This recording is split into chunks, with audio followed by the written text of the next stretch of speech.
Եվ այսպես կոչված միջազգային հանրությունը կողջունի նույնիսկ հայկական պետականության լուծարումը հարգել է հեռուստադիտողներ 3 օրվա ընթացքում 8 անգամ հայկական կողմը հերքել է Ադրբեջանից առաջ քաշված թեզը, առայն թե հայկական կողմը խախտել է այսպես կոչված հրադադարի ռեժիմը, հարգելի հեռուստադիտողներ, մենք գաղտնիք բացահայտած չենք լինի, եթե հերթական անգամ ասենք, որ ամենայն հավանականությամբ շատ բաներ նախատեսվածի պես չեն գնում, պարզապես Հայաստանի Հանրապետության իշխանությունները, ինչպես եւ նախկինում, այս ամենի վերաբերյալ իրենց իսկ ընտրողներին որևիցե տեղեկություն չեն տալիս, բայց եկեք ավելի մանրամասն հասկանանք, ինչ տեղի ունեցավ եւ ինչու ենք մենք այս հանգրվանում, երբ որ կրկին ասենք, արդեն 8-րդ անգամ մենք ստիպված ենք հերքել Ադրբեջանից եկող հայտարարությունները այն մասին, որ մենք խախտել ենք հրադադարի ռեժիմը, հարգելի հեռուստադիտողներ, մարտի 13-ին ադրբեջանական կողմը առանձին, հայկական կողմը առանձին հայտարարեցին այն մասին, որ այսպես կոչված խաղաղության պայմանագրի վերջին 2 դրույթները համաձայնեցված են, իսկ եթե ավելի անկեղծ ասենք, հայկական կողմը ընդունել է ադրբեջանական կողմի պահանջները, այսպես կոչված խաղաղության պայմանագրի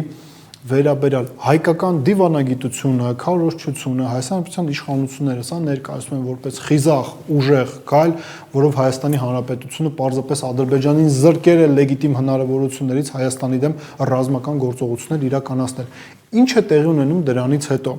Ըստ օդում կախված լուրերի Նիկոլ Փաշինյանը դեռևս մինչև Ադրբեջանի եւ Հայաստանի արտաքին գործերի նախարարների, նախարարությունների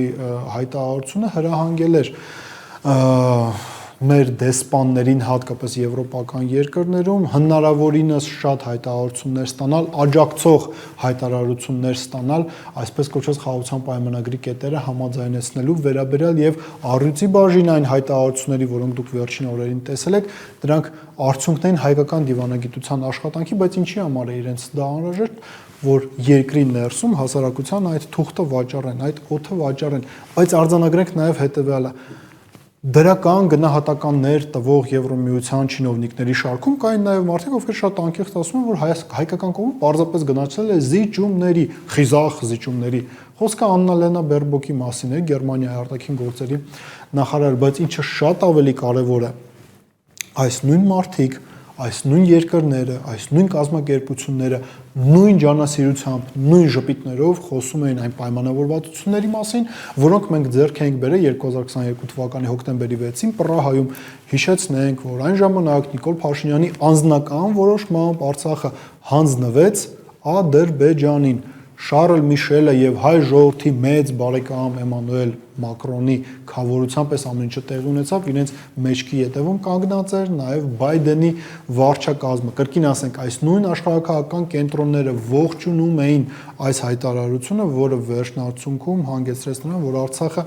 հայաթափվեց, բայց նաեւ եկեք արձանագրենք հետեւյալը։ Ճիշտ է, մենք մի կողմից ասում ենք, որ մարտի 13-ի հայտարարությունը եւ դրան հաջորդած գործընթացները շատ նման են այն ամենին, ինչը 2022 թվականի հոկտեմբերի 6-ին տեղի ունեցավ Պրագայում Արցախի մասով, բայց մարտի 13-ը դա մեծ խնդիր է առաջացնելու արդեն Հայաստանի համար, եկեք այսպես մեղմ ձևակերպենք, բայց ակնհայտ է նաեւ հետեւյալը 2022 թվականի հոկտեմբերի 6-ին ինչ էր նախորդել 44 օրյա պատերազմը, պարտությունը այդ պատերազմում 21 թվականի բախումները, 22 թվականի ջերմուկի հարակից տարածքների օկուպացիան, բայց այս պարագայում Հայաստանի Հանրապետության իշխանությունները քայլերի են գնում, որոնք ոմանք արդեն հասցրել են որակել որպես դիվանագիտական կապիտուլյացիա պայմաններ, երբ որ նույնիսկ ռազմական գործողություններ չեն եղել, իշխանությունները պարզապես վախեցնում էին հասարակությանը, ասում են, որ եթե մենք չգնանք զիջումների, Ադրբեջանը մեր դեմ պատերազմ է սկսելու, իսկ Ադրբեջանին մենք ստիպված ենք զիջել այն ամենը, ինչն է պահանջում է, որովհետև մենք պարտված կողմն ենք։ Քավլիցի ոչ ոք չի ասում, որ անհրաժեշտ էր գնալ նոր պատերազմի եւ դրանից հետո նոր գնալ զիջումների, պարզապես անհրաժեշտ էր այս վերջին 5 տարին, հետ պատերազմական 5 տարին օգտագործել գոնե հետեւյալի համար, որ Ադրբեջանում ռազմական գործողություններ իրականացնելուց առաջ հաշվարկեին եւ հասկանային, որ եթե իրենք ռազմական գործողություններ սկսեն Հայաստանի Հանրապետության դեմ եւ այդ ռազմական գործողություններում նույնիսկ հաղթեն, վնասը իրենց պատճառած այնքան ահռելի է լինելու, որ այդ հաղթանակը 0 արժեք է ունենալու, բայց Հայաստանի Հանրապետության իշխանությունները իրենք որոշեցին այլ ճանապարհով գնալ։ Իրենք փոխանակ բարեփոխումներ իրականացնել, այդ թվում նաև բանակում։ Իրենք երկրի ներսում վարձել են մարդկանց, ովքեր ասում են, որ այդ բարեփոխումները իրականացում են, այսինքն բովանդակության փոխարեն իրենք ընկել են ձևի հետևից։ Այդ նույն տրամաբանությամբ իրենք շարժվում են նաև արտաքին շղար շես բոլոր գործընթացների ապահովելու համար եւ բարիդրացիական գնահատականներ ստանալու նույն Եվրո միությունից, բայց նաև արձանագրենք հետևյալը, իշխանական քարոզչա մեքենա Նիկոլ Փաշինյանի գործընկերները Երևանի ավականիում, իրենք նաև այս բոլոր գործընթացները փորձում են ներկայացնել որպես հուժկու հաղթանակ հայկական դիվանագիտության, որ Ալիևը շատ բարդ իրավիճակում է հայտնվել, որ նա ընդհանրապես երկ չունի, կրկին ասենք, իրենք փոխանակ բովանդակության հետևից են գնան, իրենք ընկել են ձևի ետևից, հենց այդ ձևի շրջանակներում իրենց նաև անհրաժեշտ է, որ Եվրոմիությունից գան դրական արձագանքներ Հայաստանի եւ Ադրբեջանի միջև ընթացող գործընթացների վերաբերյալ։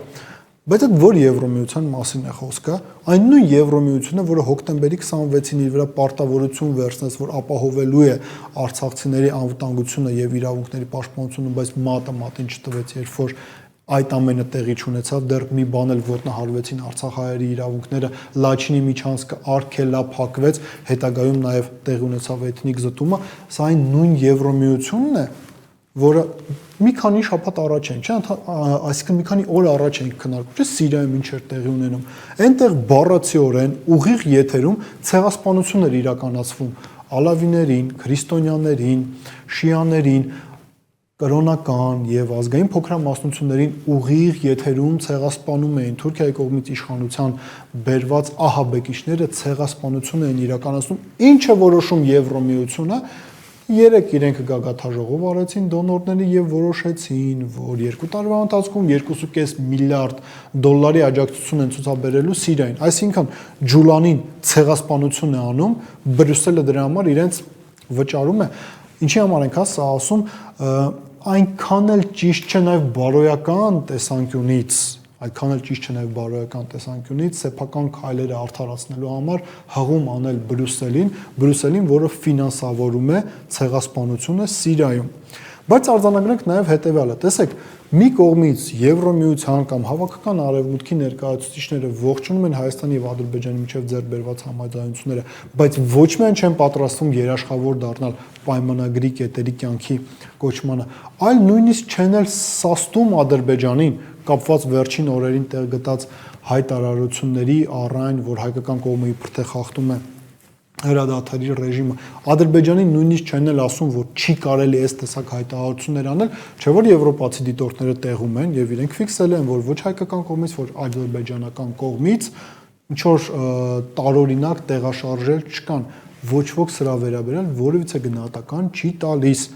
Այստեղ է, որ մենք գալիս ենք տրամաբանական եզրակացության, որ իրենք ոչ միայն պատրաստ չեն իրենց վրա պարտականություններ որոշակի վերցնել, այլ նաև եթե ստեղծվի ինչ-որ մի իրավիճակ, որ երբ որ Հայաստանը հրաժարվի պայքարել իր շահերից, Եվրոմիությունում, Արևմուտքում գլոբալ առումով խնդիրներ չեն ունի եւ իրենք չեն ունենա եւ իրենք կարող են նույնիսկ ողջունել հայկական պետականության լուծարումը։ Իսկ ինչու՞, որովհետեւ իրենք կարծում են, որ հայկական պետականության լուծարումը հանգեցնելու է Ռուսաստանի դիրքերի թուլացմանը, ինչը առնվազն գոնե Եվրոմիության շահերից բխում է։ Իրենք որևիցե խնդիր չունեն նրա հետ, որ Հայաստանը վերածվի թուրքական նոր կցորդին, այն տեսակ կցորդին, ինչպիսին դարել է նախկին Սիրիան։ Մտածեք այդ մասին։